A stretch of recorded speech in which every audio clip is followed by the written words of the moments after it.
প্রিয় দর্শক, আসসালামু আলাইকুম। সবাইকে স্বাগত আমার আজকের এপিসোডে। আমি আজকে আপনাদেরকে সেমাই দিয়ে খুবই মজার একটা রেসিপি তৈরি করে দেখাবো। প্রতি ঈদে একঘেয়ে সেমাই না খেয়ে ভিন্ন কিছু ট্রাই করতে চাইলে এই রেসিপিটা ট্রাই করতে পারেন। খুবই মজার একটা রেসিপি, আশা করি আপনাদের সবার ভালো লাগবে।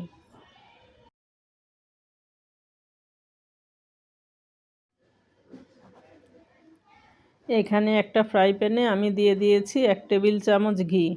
ঘিটা একটু গরম হয়ে আসলে এর মধ্যে আমি দিয়ে দিচ্ছি 1 কাপ সেমাই। এখানে আমি ভার্মিচেলি সেমাইটা নিয়েছি, তার সাথে দিয়েছি 2 টেবিল চামচ সুজি। এখন এগুলোকে হালকা আঁচে নেড়েচেড়ে কিছুক্ষণ আমি ভালো করে ভেজে নিব। আমার ভাজা হয়ে গিয়েছে, এখন আমি এগুলোকে ঠান্ডা করে একটা ব্লেন্ডারে জাগে দিয়ে গুঁড়ো করে নিব।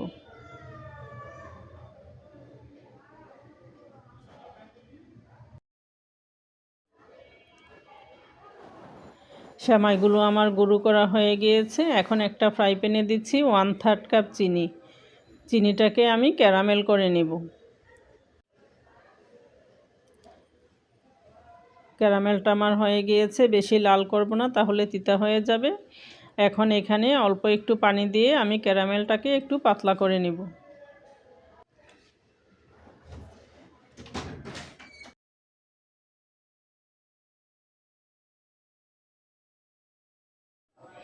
এখন এখানে আমি দিচ্ছি 1.5 কাপ দুধ।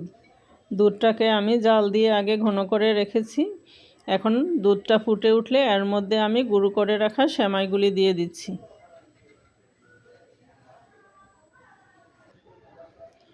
সেমাইগুলোকে ভালো করে নেড়েচেড়ে আমি মিশিয়ে নিচ্ছি।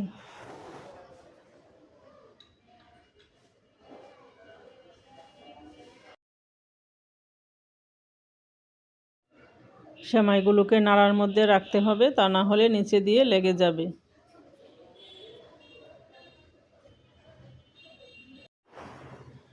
সেমাইগুলো আমার অনেকখানি ঘন হয়ে এসেছে। এখন এর মধ্যে আমি দিয়ে দিচ্ছি 1/3 কাপ কনডেন্স মিল্ক।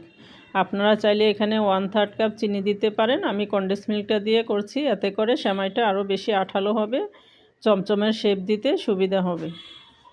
এখন সব কিছুকে আমি নেড়েচেড়ে আর একটু ভালো করে মিশিয়ে নিচ্ছি। আমার মেশানো হয়ে গিয়েছে, সেমাইগুলি ঘন হয়ে এসেছে। এখন আমি এগুলোকে উঠিয়ে নিচ্ছি।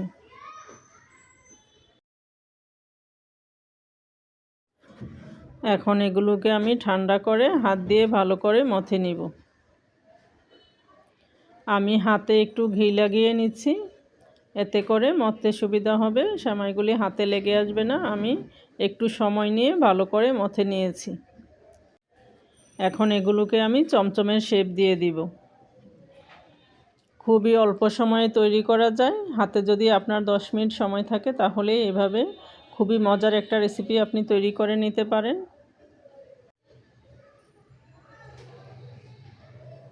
সবগুলি আমার তৈরি করা হয়ে গিয়েছে। এখন এগুলোকে আমি মাওয়ার মধ্যে গড়িয়ে নিচ্ছি।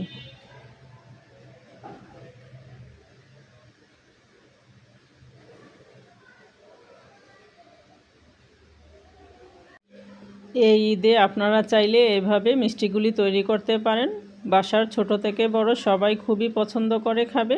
খুবই অল্প সময়ে তৈরি করা যায়, একদম সিম্পল একটা রেসিপি। আশা করি আপনাদের সবার ভালো লেগেছে। সবাই ভালো থাকবেন। আল্লাহ হাফেজ।